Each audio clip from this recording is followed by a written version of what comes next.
Hi everybody, what's up? This is Mondays with Maybe, and I, of course, am Jeannie May. This week, I wanted to talk a little bit about strength and weaknesses. And for me, I've always been a very proud person. I've always been very strong, and I've had multiple people tell me how strong I am all the time, and it's really encouraging.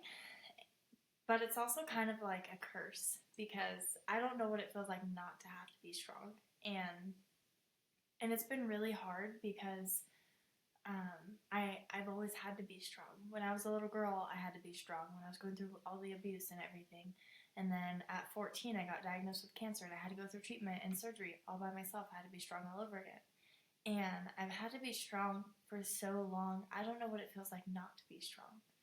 And so this last week at church, they had talked about God coming to us in a vulnerable state, almost viewed as like weak, right? Um, and it really caught my attention, and I had a really hard time resonating with it because I've haven't allowed myself to truly be vulnerable with people and to truly just be raw and weak, because I feel like I always have to be on. I always have to be strong. I always have to have my best foot forward. Even public speaking, even modeling, like it's as much as I'm relatable and as much as I try to add vulnerability to my messages, it's so hard for me to just show up and be raw and weak. And so that's why I've made it a purpose with every video. I don't know if you've noticed, but I try not to wear makeup. I try to show up raw. I try to show up as just my true, authentic self. And this week especially, I'm in week like 4, I think, of my steroid treatments. I haven't really elaborated a whole lot just because, again, this is a vulnerability for me and this is a sign of weakness.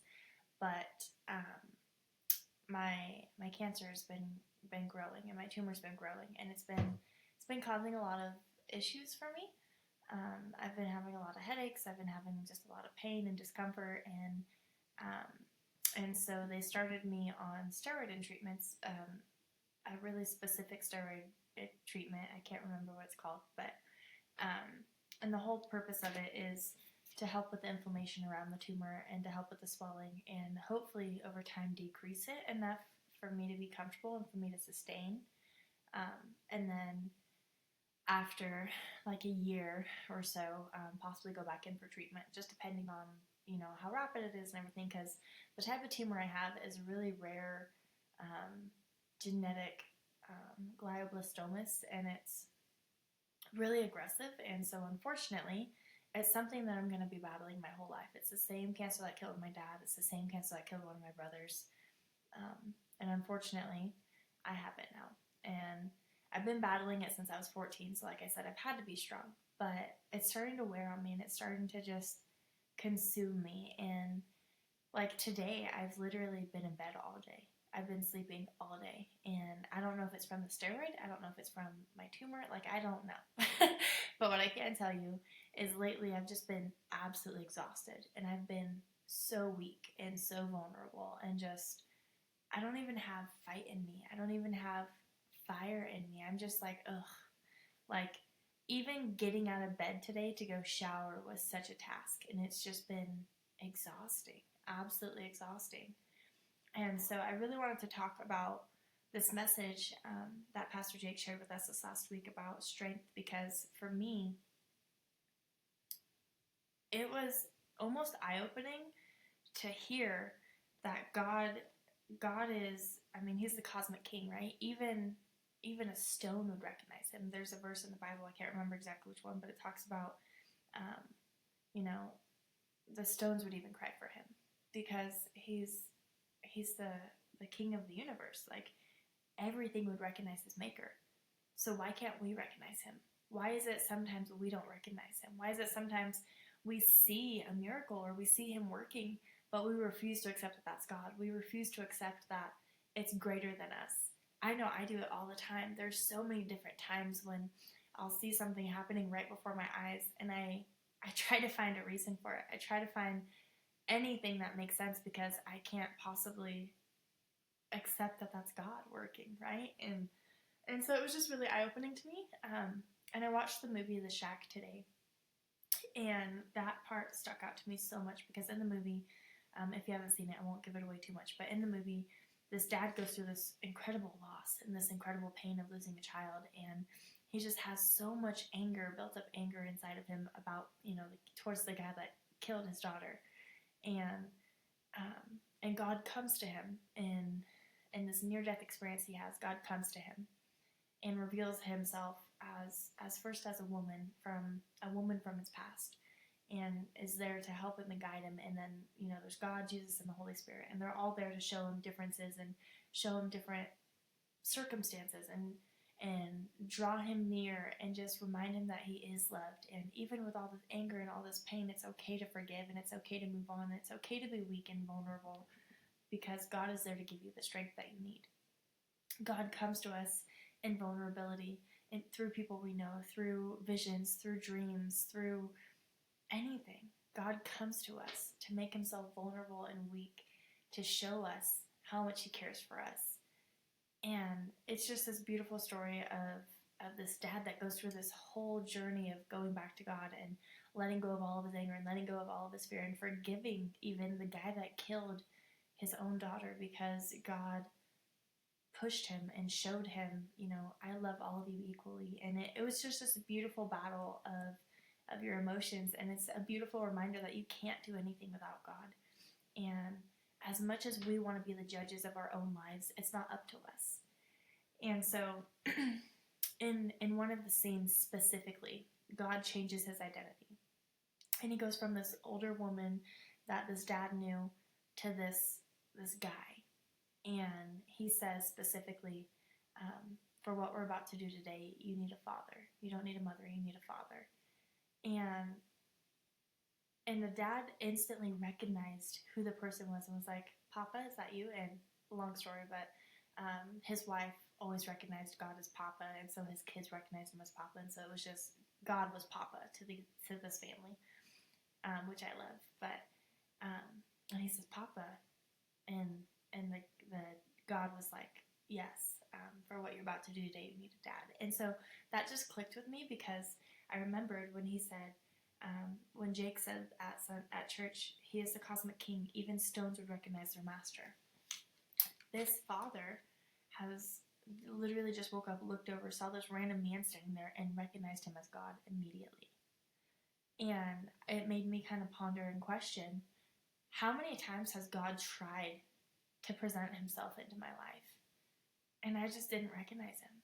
How many times has God tried to come to me in a vulnerable state, and I pushed him off, or I didn't recognize him, or I didn't want to recognize him? How many times has God tried to remind me I need him, or I need to walk with him, or I need to turn to him, and I've pushed him off? I feel like us as people we just try to be the judges of our own life, and we try to be God, and that's not our place. That is absolutely not our place. We can't do anything without Christ. We can't do anything without Jesus. We can't do anything. And it's just such a beautiful reminder. Something else that that Jake said this last Sunday. Sorry guys, like I said, my head has just been not normal, so I'm struggling, but we're here. It's finally catching up to me. Something else Jake said that really stuck with me is, you're going to serve somebody. Will it be the devil, or will it be the Lord? And what he meant was, God is constantly trying to pull you in. God is constantly trying to win your heart. God is constantly trying to be there for you. But so is the devil, because he doesn't want you to know God. He doesn't want you to find peace. He doesn't want you to find happiness. And as much as God is seeking your heart, so is Satan. And it's so easy to fall into temptation. It's so easy to fall into the worldly desires. It's so easy to fall into materialistic things. I even did it for a while. It's so easy because it's comfortable, it's familiar, and it gives you this false sense of security and this false sense of power that you're in control and that anything is possible. But that's not the truth. God can take anything away from you at any time, and he gladly will if it brings you closer to him. A lot of us go through loss. A lot of us go through, losing a job, losing a child, losing XYZ, you name it. we go through these substantial losses, and it's just so consuming to us because we tried to be the master of our own story, and that's not the case. That is absolutely not why God created us. God created us to be loved. God created us to find love. God created us for Him. God created us to be His children. And half the time we don't even recognize that. Half of the time we try to be the own God in our own story. We try to dictate what happens. We try to be the judge of right and wrong. That's not for us. That is absolutely not for us. And we need to remember that we need to pray about it. We need to invite God in to the story. We need to invite God into the situation. We need to bring Him with us wherever we're going so that He can lead us in the right direction, so that He can guide us in the right direction and guide us down the right path. Another thing from the movie that I absolutely loved was Jesus was walking with Him, and they walked in water together, and it was just this whole cute thing. But he gets to the stairway, and the dad turns around and Jesus stops, and he's like, "Are you not coming?" And he's like, "No, this is a path that only you must travel." And he's like, "But I thought you said you'd never leave me." And he's like, "And I won't. I'll be right here waiting for you, but only you can go down this path." And that was just such a beautiful reminder that sometimes God is going to test us, and He's going to push us, and He's going to see if we're willing to follow His instructions, and if we're willing to do what He says. He will always be right there, and if anything happens on that path, He will be there to save you. But He's going to present you with a path and with a choice. Either obey Him and go down this path and let this beautiful thing be revealed to you, or don't listen. Don't go down a path and question His every move. And then you won't get to see how great and how beautiful His plan truly was for you. And the dad chose to follow His direction and went down the path, and there was just this whole beauty. You need to watch the movie, okay? If you haven't seen The Shack, you need to watch it. It's super heartfelt. It'll make you cry like a baby, but it's just so incredible, and it's such a beautiful reminder of just how much we need God and how much we need to lean into our faith. And after hearing Jake's message about Jesus coming to me in a vulnerable state and in a moment of weakness, and how much He truly sacrificed just to know me, just to be with me, just to love me, it was just so eye-opening because I have such a hard time letting people see me weak, letting people see me vulnerable, showing my bad side, so to speak, on social media, on stage, when I'm modeling, whatever it may be. I always try to put my best foot forward. But that's not who I truly am. We all have good days. We all have bad days. That's why I'm recording this podcast at 7:30 at night, because today's been a really bad day. But I made a commitment, and I wanted to honor it. And as much as it's easy to rely on ourselves and our own understanding, we need God. We need God. I don't understand what's going on with me right now. I don't understand why I've been battling cancer since I was 14. I don't understand why I have to go through all the trials and tribulations I've gone through. But what I do understand is it's greater than me. What I do understand is God is working through me to impact those around me and to help those around me. And even if it's just one of you guys listening and supporting me and getting just a little tidbit from whatever rant I'm talking about that day, or whether it's a stranger that I meet on the street, or whatever it may be, whoever might hear my story, I know God is working through me to help them. And all I've ever wanted to be was kind. All I've ever wanted to be was gracious. And I want people to see the love of Jesus through me. And I've been really focusing on that. And so now my mission is to serve God. Is to welcome that peace into my life. To not serve materialistic things. To not be the own judge of my own story. To allow God to come to me in His most vulnerable state and feel accepted.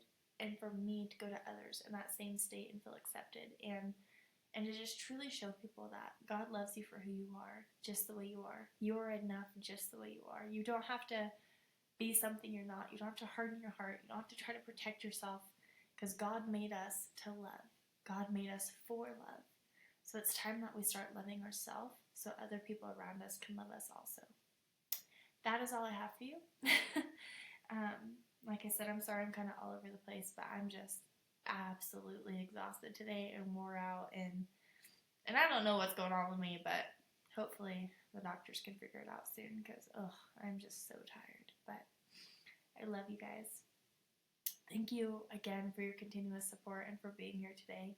And I hope that you have a wonderful rest of your day. I hope you make it your mission to make someone's day better. And go out this week and step into what God created you to be. Be present, be vulnerable, and really think about, do you recognize God in this story? Do you see God working around you? And if not, open yourself up to be more receptive of that. With that being said, I hope you have a wonderful evening. God bless. Have a wonderful week. Bye.